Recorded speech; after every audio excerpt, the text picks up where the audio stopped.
నేను ఒకటే రాష్ట్రంలో ఉండి అందరికి విజ్ఞప్తి చేస్తున్నా. ఎన్టీ రామారావు గారు అన్నదానం ప్రవేశపెట్టారు తిరుమల పైన. దాన్ని కూడా నాసిరకం భోజనం పెట్టే పరిస్థితికి వచ్చారు ఇటీవల కాలంలో.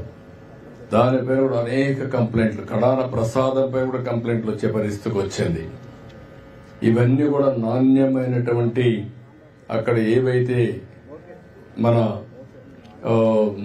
దానికి కావాల్సినటువంటి ముడి సరుకులన్నీ కూడా నాసిరకం వాడడం, అది కాకుండా పవిత్రమైన దేవాలయాల్లో కూడా అపవిత్రమైన ముడి సరుకులు వాడడం, ఇలాంటివన్నీ చేసి కంపు చేశారు. ఇప్పుడిప్పుడే అక్కడ కూడా స్ట్రీమ్ లైన్ చేశాం.